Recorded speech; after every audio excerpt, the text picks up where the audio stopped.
Namo Sang Hyang Adi Budaya, Namo Buddhaya. Bapak Ibu, saudara sekalian yang berbahagia, jumpa lagi dengan saya dari Pasamsa. Kali ini kita berjumpa lagi dalam program Sadu, yaitu Sharing Dharma Universal Budayana TV.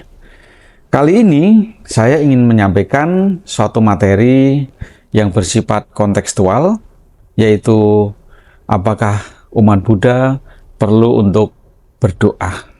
Nah, doa Bapak sekalian itu adalah cara bagi kita untuk menambah satu keyakinan. Doa adalah cara bagi kita untuk memperoleh kebahagiaan. Nah, doa bagi kita adalah cara-cara yang kita lakukan supaya kehidupan kita itu menjadi harmonis, menjadi bahagia, dan kita senantiasa di bawah bimbingan Triratna.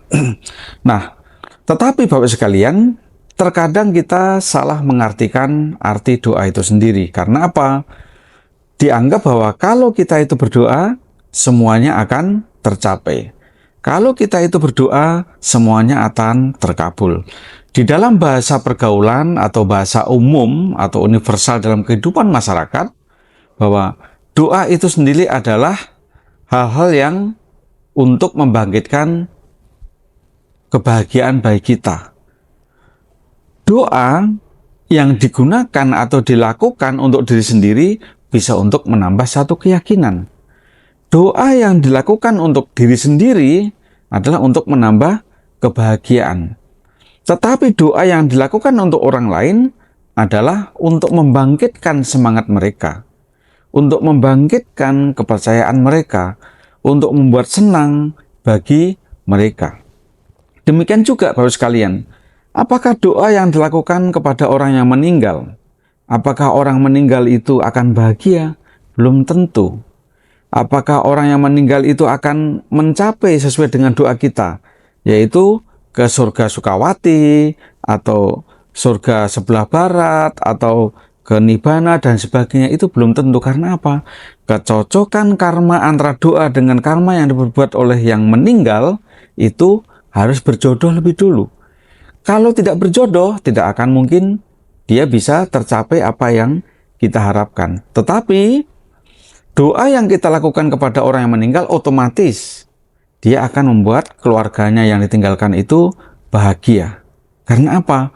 Dia mendengar pujian-pujian, mendengar pembacaan sutra, mendengar pembacaan sutta, mendengar khotbah yang disampaikan oleh biksu atau para pandita, yang ditinggalkan itu merasa senang, merasa happy, merasa bahagia. Itu bagi keluarga yang ditinggalkan. Tetapi bagi yang meninggal, ya, ada satu contoh. Orang udah sakit bertahun-tahun, ya, yang harusnya memang itu jatah kehidupannya itu selesai, ya, tetapi dia tidak meninggal. Nah, suatu saat ada seorang biksu datang atau pendeta datang membacakan doa, membacakan parita. Nah, yang sakit parah ini mendengarkan doa-doa itu, direnungkan dan sebagainya, dia ada kecocokan karma. Akhirnya dia itu bisa membuka pintu untuk dia meninggalkan keduniawian ini atau dia bisa meninggal. Bukan berarti doa itu yang mendorong dia meninggal, tetapi ada kecocokan karma untuk membuka karma itu sehingga terselesaikan sudah kehidupan kita hari ini dan hari berikutnya, dia mendapatkan pintu keluar untuk meninggalkan dunia fana ini. Nah, ada satu pandangan salah atau keliru Bapak sekalian. Dengan kita berdoa, kita udah otomatis terbebas dari permusuhan. Dengan berdoa, otomatis ekonomi kita pasti akan meningkat. Dengan berdoa, otomatis wajah kita pasti akan menjadi sehat. Ada pengertian seperti ini, tetapi Bapak sekalian, sebagai umat Buddha, kita harus berpikir secara realistis, ya. Kita harus berpikir secara logika, ya, realistis. Karena apa? Karena kehidupan kita ini bukan berarti ibaratnya kita percaya teh ini manis, enak, tidak. Bagi orang lain, banyak orang mengatakan teh manis itu enak. Tetapi bagi orang yang menderita sakit gula, teh itu dikatakan tidak enak. Makanya orang yang tidak punya penyakit gula dia akan minum teh itu karena apa? Teh itu menganggap enak, menganggap manis, menganggap segar karena ada esnya dan sebagainya. Tapi orang yang punya penyakit tertentu, teh itu tidak dianggap enak, tidak dianggap segar, tidak dianggap membuat kita bahagia. Tetapi dengan orang yang punya penyakit-penyakit seperti itu, penyakit gula darah dan sebagainya, teh itu membuat atau sebagai sumber penderitaan bagi kehidupannya. Nah, Bapak Ibu sekalian, doa juga terkadang bisa membuat permusuhan antar tetangga kita. Permusuhan antara teman kita karena gara-gara doa. Contohnya apa? Kalau kita punya rumah seandainya ya, kita punya rumah di Jalan Kartini, nomor 50. Di Jalan Kartini nomor 50 itu kita berdoa, semoga hari ini panas, sehari full. Ya. Karena kita di Jalan Kartini nomor 50, pekerjaan kita membuat kerupuk seandainya. Kita butuh matahari untuk berjemur.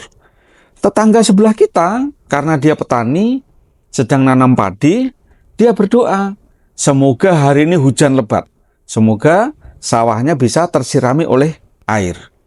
Kalau doa ini kebetulan diucapkan bersama-sama, ditemu dalam kondisi yang sama, satu minta hujan, satu minta terang, ini akan menjadi suatu pertengkaran.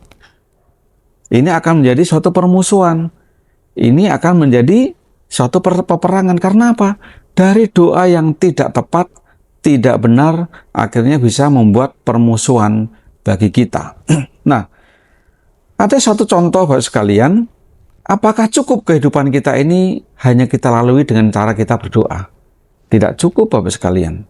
Contohnya, kalau kita sama-sama punya bunga mawar ibaratnya, kita tanam pot A, bunga mawar ini warna putih, sedangkan bunga mawar yang satu lagi warna merah kita tanam di pot B, ya. Yang warna putih di A ini setiap hari pagi, siang, sore kita doakan. Bunga mawar yang cantik, bunga mawar yang bagus, semoga kamu tumbuh subur, didoakan, dibacakan mantra, bacakan parita, dibacakan liangking dan sebagainya. Setiap hari, ya. Tetapi yang B ini tidak pernah didoakan, tapi dipupuk, disiram, daunnya kalau ada debu dia lap dengan tisu, dengan kapas, ya, diajak komunikasi dengan bahasa yang lembut, ya.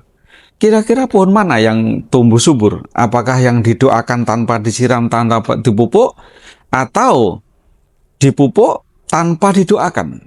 Saya yakin yang tumbuh berkembang adalah tanaman yang dirawat dengan baik, dipupuk, disiram, ya, dibeli-beli daunnya, dilus-lus pohonnya, ya, dilap debu-debunya dengan tisu dan kapas, dia pasti akan tumbuh dengan subur. Bunganya pasti akan bagus. Tetapi yang didoakan karena pas kemarau panjang, bunga yang didoakan ini pasti akan mati. Nah, sekarang apakah kita hanya cukup berdoa tidak merawatnya, atau kita merawat dan berdoa? Saya akan memilih yang ketiga. Saya akan berdoa, juga akan merawat. Saya akan berdoa, saya juga akan bekerja. Saya juga berdoa, saya juga akan ke dokter bila saya sakit. Ini adalah cara-cara yang baik, cara-cara yang bijaksana. Karena apa? Kita bisa datang, kita bisa melihat, kita membuktikannya. Sedangkan kalau kita sakit hanya cukup ke dokter konsultasi, kita tidak mau beli obatnya, nggak akan mungkin bisa sembuh. Ya, kita ke dokter, dikasih resep, kita ke apotek. Setelah ke apotek kita minum obatnya, niscaya kita punya penyakit lama-kelamaan akan minimalis, akan sembuh. Tetapi apakah penyakit itu akan hilang selamanya? Seperti kalau kita batuk. Kalau batuk itu hilang, otomatis nggak akan mungkin datang lagi.